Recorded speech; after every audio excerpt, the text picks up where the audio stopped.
नमस्कार शेतकरी बंधूंनो, मी प्रवीण पवार, सुखकर्ता कृषी विकास केंद्र कोळगाव। सर्वप्रथम सर्व शेतकरी बंधूंना खरीप हंगामाच्या खूप खूप शुभेच्छा। शेतकरी बंधूंनो, आज आपण दिनांक 22 मे 2024 आजच्या तारखेमध्ये आज आपल्या शेतामध्ये हळदीची पेरणी चालू आहे। शेतकरी मित्रांनो, त्या संबंधित आपण जो हळदीला आता बेसल डोस देतोय त्याविषयी थोडीशी चर्चा करणार आहोत। शेतकरी बंधूंनो, हळद पिकाच्या उत्पादनामध्ये बेसल डोसचं खूप मोठं महत्त्वाचं योगदान असते। बेसल डोस तुम्ही जर व्यवस्थित जर दिला तर त्यामध्ये जवळपास हळदीच्या उत्पादनामध्ये आपल्याला 25% वाढ सहज उपलब्ध करून घेता येते। हळदीचे असे दोन डोसेस महत्त्वाचे असतात, जो 45 आणि 50व्या दिवशी देतो तो एक डोस, आणि बेसल डोस त्यामध्ये आपल्या उत्पन्नामध्ये भरीव वाढ करून देण्यामध्ये बेसल डोसचा खूप मोठा वाटा असतो। त्याच्यामध्ये आपण आज जो बेसल डोस घेतला आहे आता आपल्याला जे चर्चा करतो त्याच्यामध्ये सर्वांना आपण याचं प्रमाण जे आहे ते प्रति एकर सांगत आहोत। तर शेतकरी मित्रांनो, आपण याच्यामध्ये याच्या बेड मारण्याच्या म्हणजे पेरण्याच्या अगोदर याच्यामध्ये एकरी 2 SSP म्हणजे दाणेदार आपण ज्याला खत म्हणतो, सिंगल सुपर फॉस्फेट, हे ग्रोमर कंपनीचं आपण साधं दाणेदार घेतलेलं आहे। याच्यामध्ये आपण 2 बॅगा प्रति एकर आधीचे विस्कटून दिले आहेत आणि आपण याची पेरणी चालू केली आहे। आता जे आपण मशीनमध्ये खत टाकलेलं आहे त्याच्यामध्ये आपण काय काय वापरलं आहे त्याविषयी थोडीशी चर्चा करतो। याच्यामध्ये आपण 10-26-26 नावाचं एक खत घेतलेलं आहे, ज्यामध्ये सरदार कंपनीचे आपल्याला जर जेवढ्या ब्रँडेड कंपनीचे खते मिळाली तेवढे घ्या। याच्यामध्ये आपण 50 किलो 10-26-26 घेतले आहे। त्यासोबतच एक आपण गोदावरी, ज्याला आपण कोरोमंडल या नावानं ओळखतो, या कंपनीचं आपण 2 बॅग निंबोळी पेंट घेतलेले।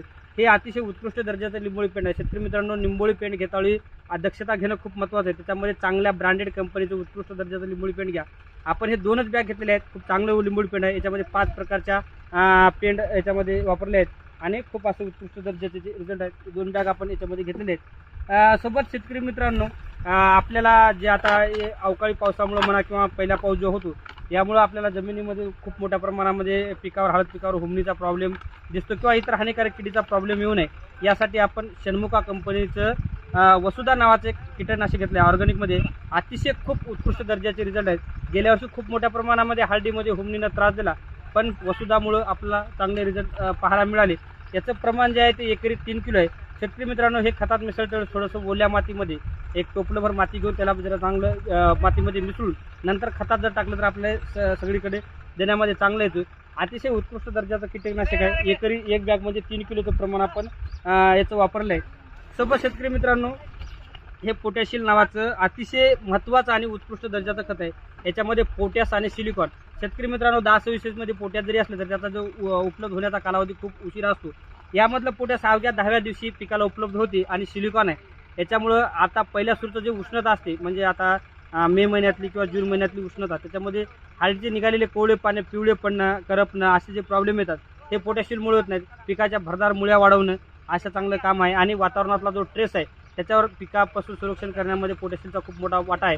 याचं प्रमाण कमीत कमी एकरी 10 ते 12 किलो देणं गरजेचं आहे, पण आपण शेतकरी मित्रांनो याचं प्रमाण 25 किलो एकरी घेतलेलं आहे। खूप अतिशय उत्कृष्ट दर्जाची टेक्नॉलॉजी आहे। आपल्या इतर पोटॅशपेक्षा या पोटॅशला तुम्ही प्राधान्य देणं खूप महत्त्वाचं आहे। शेतकरी मित्रांनो, सोबतच आपण एक आपल्या शेणखताची उणीव भरून काढण्यासाठी आपण सुरू कंपनीचं G5 नावाचं एक ग्रानुल खत याच्यामध्ये एकरी 25 किलो दिलं आहे, ज्यामध्ये seaweed, amino acid, humic acid, फाल्बर एक्स्ट्राक्ट, रूट रॉट प्रिव्हेंटर असे 5 प्रकारचे घटक आहेत। अतिशय उत्कृष्ट दर्जाचं हे खत आहे आणि याचं प्रमाणसुद्धा आपण एकरी 25 किलो वापरलेलं आहे। आता शेतकरी मित्रांनो, याच्यामध्ये आणखी एक आपण जो घटक वापरला आहे तो म्हणजे रिका गोल्ड। हा पण स्वरूप कंपनीचा आहे।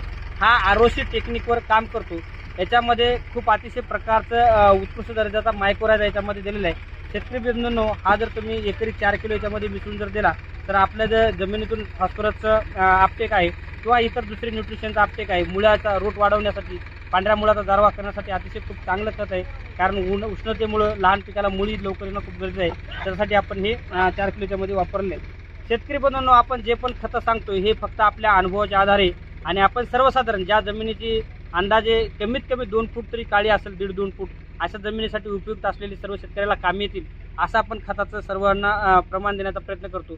शेतकरी बंधूंनो, हळद पेरते वेळेस बेसल डोस परिपूर्ण देणं गरजेचं आहे। आज जवळपास आपण 7 प्रकारचे घटक या खतामध्ये मिसळून वातावरणाचा विचार करून, आपल्या जमिनीचा विचार करून किंवा सर्वसाधारण शेतकरी जे हळदीला जमीन वापरतात असा सर्वांचा विचार करून हा डोस दिलेला आहे। शेतकरी मित्रांनो, आपण दरवर्षी जे उत्पादन घेतो त्याच्यामध्ये अतिशय भरीव वाढ देत असतात।